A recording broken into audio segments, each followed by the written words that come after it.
Yo, what's going on, y'all? Welcome back to Katie's Empire, and we got another interesting video today for you guys to check out. So today's video is going to be about the late, great Kevin Samuels. All right, so he's going to get into it with a modern day woman.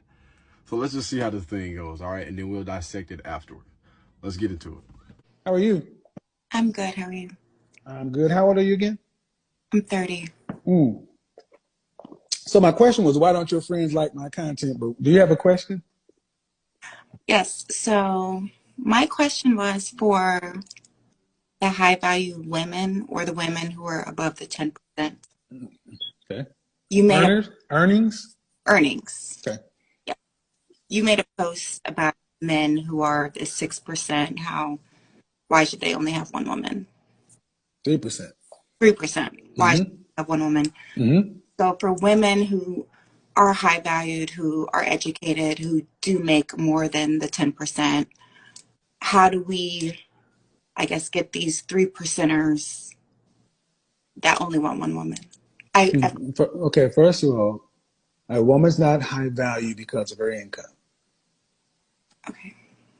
The value proposition for women is different. You know, she's attractive and appealing, uh, has a comforting character, she's discerning and disciplined, and several other things. But money doesn't make a woman high value. Okay. Otherwise, you could go into Hollywood. You can go to places where women have hundreds of thousands of millions of dollars, and they still have to marry men Below. on a. Right. So you're basically asking, how do I get a 3% man to be a loyal? You want what all women tend to want. You want a loyal alpha. Why? Where in history have women never been able to make that kind of demand of such a rare man? I don't think ever. I mean, I understand it. I feel like every man that I've dated of high value has always wanted more women, but I've just never.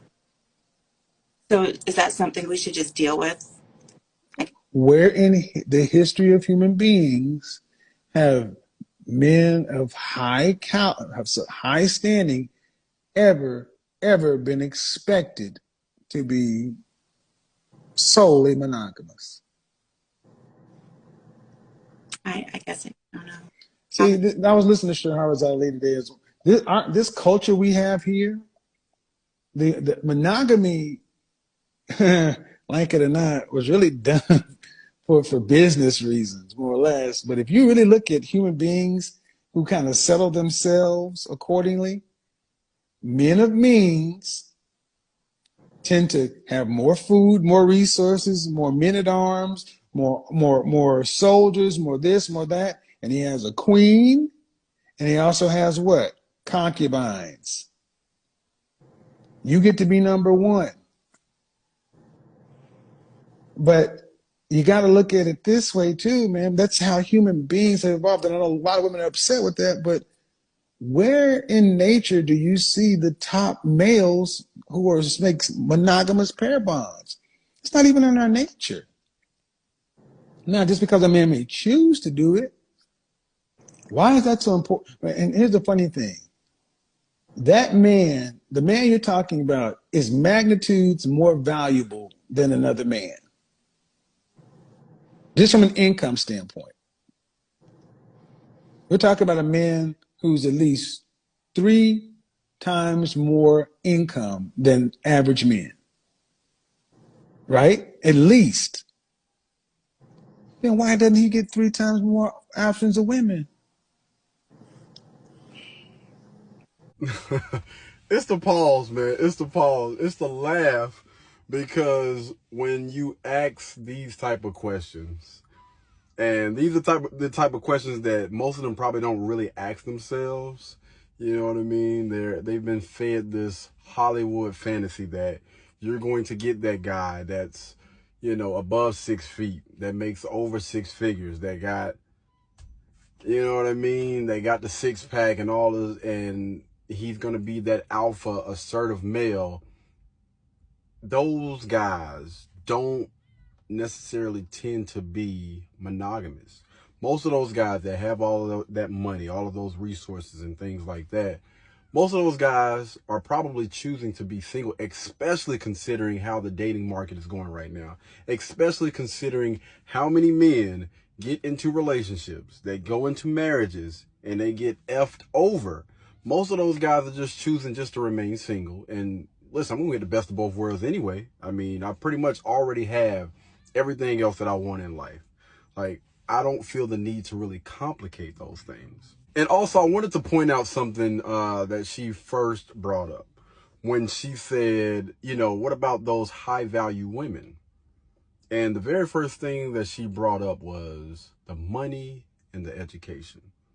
Like he said, listen, education and money does not make you high value as a woman, because guys that are high value, they don't necessarily really care about how much money a woman makes. You know, if she has a bachelor or master's degree, as long as you are competent, you have common sense, and you have enough money to take care of yourself, that's all those guys really care about. Like, you know, as long as you're doing that upkeep for yourself, then we can rock. That's why you would see a guy that would have no issues with taking a young lady that's, you know, a server or at like a fast food restaurant or something like that, and making her his wife, right? Because guys don't value those things.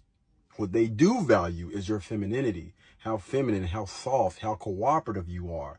Like, those things that women value are completely different from what a man values. But I don't want to get too much into it because I want to talk about it down in the comments. So y'all let me know. What do you guys think about this? Do y'all believe, do y'all agree with what Kevin Samuels was saying, or do you think that he was off? Do you think that I was off? Let me know down in the comments, and let's get into it. All right, guys, until the next time, y'all be blessed, y'all be beautiful, and I'll catch you guys in the next one. Peace. Blueberry, Burberry, button-up, tan skin, mixed race, buttercup, Canada weather, got a bundle up. I'm tryna work, she hit my phone, she wanna, whoa.